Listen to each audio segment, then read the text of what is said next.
In 2015, the U.S. Department of Justice announced one of the most sweeping corruption indictments in sports history.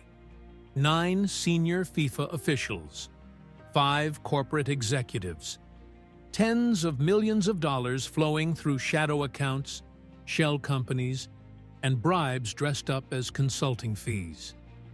The world treated it like a scandal. That's not what it was. Instead, it was a receipt. That's because what the DOJ actually uncovered wasn't a deviation from FIFA's normal operations. It was the norm. Bribery wasn't a bug in the system for selecting World Cup hosts. It was a standard transaction cost, the price of doing business with the most powerful monopoly in global sports. The crazy part? The corruption was almost beside the point. Even if every single FIFA vote had been cast in perfect, transparent good faith, even if not a single dollar ever changed hands in a Zurich hotel room, nations hosting the World Cup would still lose. Every single time. In fact, the economics guarantee it.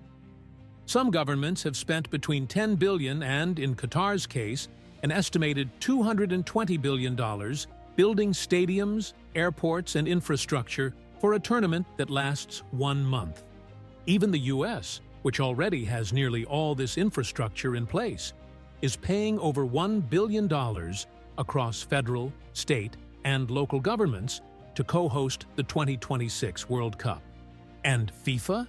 It'll make $13 billion from this year's World Cup across broadcasting rights, sponsorships, ticketing and hospitality, merchandise revenue, and licensing.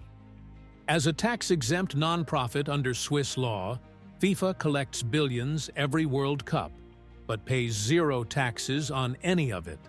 Not in the host country. Not anywhere. The host nation provides the land, the security forces, the roads, the stadiums, everything. FIFA takes the cash register. This isn't bad luck or poor planning. It's the architecture of the deal, engineered, clause by clause, to socialize every financial risk while privatizing every dollar of reward. This is how it works. And once you understand the mechanism, you'll never watch a World Cup bid announcement the same way again. To understand how host nations keep falling into this trap, you have to start where the damage begins: the bidding process. Selecting a World Cup host functions like a blind auction riddled with asymmetric information. Countries submit lavish proposals, competing to offer the most luxurious stadiums, the most robust transit networks, and the most favorable financial terms to the governing body. In competitive bidding theory, this structure guarantees a phenomenon called the winner's curse. The winning bid almost always exceeds the true economic worth of what's being auctioned. Countries aren't bidding based on financial viability. They're bidding on national pride, political prestige, and the desire to project soft power on a global stage. The winning country is, by definition, the one that made the most wildly optimistic projections and agreed to absorb the highest financial liabilities. Overbidding isn't a mistake. It's the price of entry. This is made worse by a fundamental conflict of interest. The politicians negotiating these deals use taxpayer money, but they personally collect the political glory. The press conferences, the national celebration, the photo opportunity of bringing the world's game home. The financial consequences land on the people they represent, long after those politicians have left office. The agents capture the upside. The principals carry the debt. And debt is precisely what comes next. Once the bid is won, the construction begins if you're not blessed with vast existing infrastructure. Host nations routinely spend between $10 and $30 billion on capital expenditure. New stadiums, expanded airports, rebuilt transit systems, entire hotel districts constructed from scratch. Qatar's figure reached an astounding $250 billion. To the untrained eye, this looks like economic stimulus. Cranes on the skyline, temporary jobs created, government spending flowing into the economy. But every dollar spent on a 60,000-seat stadium is a dollar that cannot be spent on schools, hospitals, or infrastructure that generates greater long-term returns. When a developing nation issues sovereign bonds to finance a sporting arena, it is misallocating capital on a colossal scale, diverting resources away from education and public health, which compound in value over decades, into a single-use entertainment asset that is useful for exactly 31 days. Because when the tournament ends, the stadiums don't disappear. They stay, and they drain. Economists call these white elephants, investments whose cost of upkeep is wildly out of proportion to their utility. An arena built for a global audience of millions suddenly has to survive on a domestic soccer league that might draw a few thousand fans on a good weekend. The maintenance, the security, the climate control, all of it requires continuous public subsidy. Municipal budgets absorb the losses for decades. Instead of catalyzing development, the infrastructure spending leaves local governments trapped in debt service payments, forced into higher taxes and austerity measures for the very population that was promised a windfall. The catastrophic infrastructure costs would be more defensible if the host nation actually captured the revenue the tournament generates. It doesn't. The global broadcast rights, the corporate sponsorships, the ticketing, the merchandise. Together, these streams produce billions of dollars in liquid capital for every World Cup cycle. The host country captures almost none of it. FIFA, legally structured as a non-profit under Swiss law, holds an absolute monopoly over the world's most valuable sports product. Because no rival organization can offer an alternative World Cup, FIFA dictates terms that override local economic sovereignty entirely. As a non-negotiable condition of hosting, the government must establish tax-free zones for the governing body and all corporate partners. Zero corporate tax. Zero value-added tax on merchandise.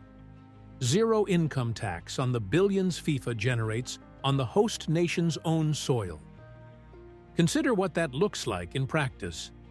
Brazil spent roughly $15 billion hosting the 2014 World Cup. FIFA generated nearly $5 billion in revenue from that tournament alone.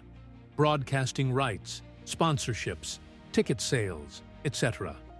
And paid none of it in Brazilian taxes. The Brazilian government underwrote the entire operation.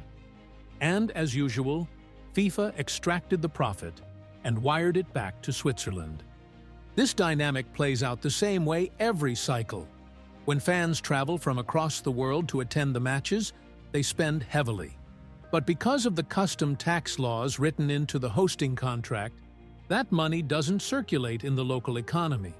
It is extracted and sent abroad.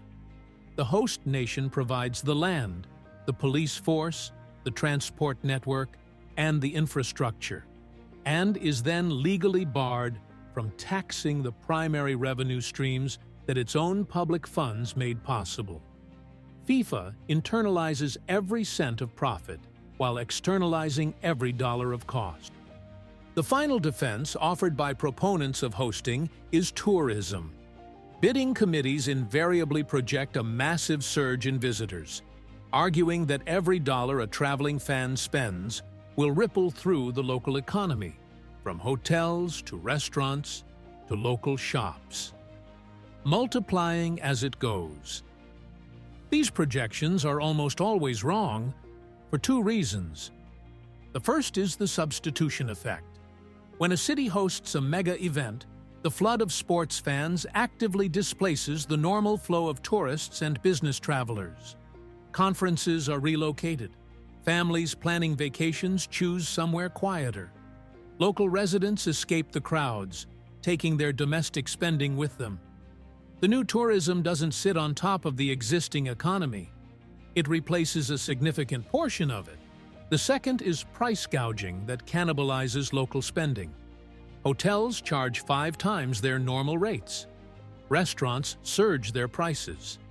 Local consumers who would otherwise be eating out and spending in their own neighborhoods simply stay home.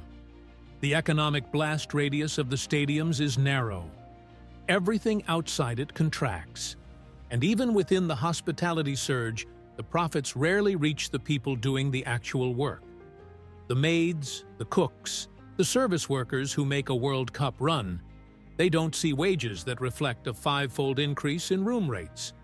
The excess flows to hotel ownership, often multinational corporations headquartered in other countries entirely. The capital arrives and almost immediately leaks back out. So why do countries keep bidding? Because governments have learned to frame the financial losses as a marketing expense. The World Cup is a global stage, and some nations are willing to pay extraordinary sums to stand on it. And yet, even as a branding exercise, the return is volatile. The intense media scrutiny that accompanies the tournament frequently exposes the very structural problems a host nation hoped to conceal: labor abuses, wealth inequality, half-finished construction. Rather than projecting modernity, the spotlight can amplify a nation's deepest fractures on a global broadcast. Soft power does not pay the interest on sovereign bonds. For transparent democracies, that calculation has started to collapse. Citizens in multiple countries have voted down bids to host mega events after seeing what happened to their predecessors. In 2018, when Rahm Emanuel, the then mayor of soccer-mad Chicago, was negotiating with FIFA over the city's viability as a potential host site for the 2026 World Cup, he famously said no. Why? Because he said that he would not let Chicago taxpayers become the dumb money at the table. Given FIFA's draconian demands, the pool of willing candidates has narrowed dramatically. It is no accident that Saudi Arabia was the only nation to bid for the 2034 World Cup. Authoritarian states have become FIFA's primary customers because they don't answer to taxpayers. The model itself is slowly being forced to adapt. The 2026 World Cup, spread across the United States, Mexico, and Canada, represents a quiet acknowledgement that the traditional approach is no longer tenable. By distributing matches across pre-existing professional stadiums, the hosts dramatically reduce capital expenditure. It is an admission, written into the structure of the tournament itself, that demanding a single nation build a dozen billion-dollar arenas from scratch is economically indefensible. The 2030 World Cup follows the same logic, co-hosted by Spain, Portugal, and Morocco. The tournament will always be spectacular. The athleticism, the global stakes, the drama of a penalty shootout. None of that is theater. But the financial architecture surrounding it is a mechanism designed for one purpose: to extract public wealth and concentrate it in the private hands of an organization that most people believe is corrupt. Until the structural monopoly of international sports governing bodies like FIFA faces genuine challenge, the cycle will not break. Host nations will continue trading their economic futures for a month of global applause, still absorbing the costs long after the crowds go home. The receipt, as it turns out, always arrives last.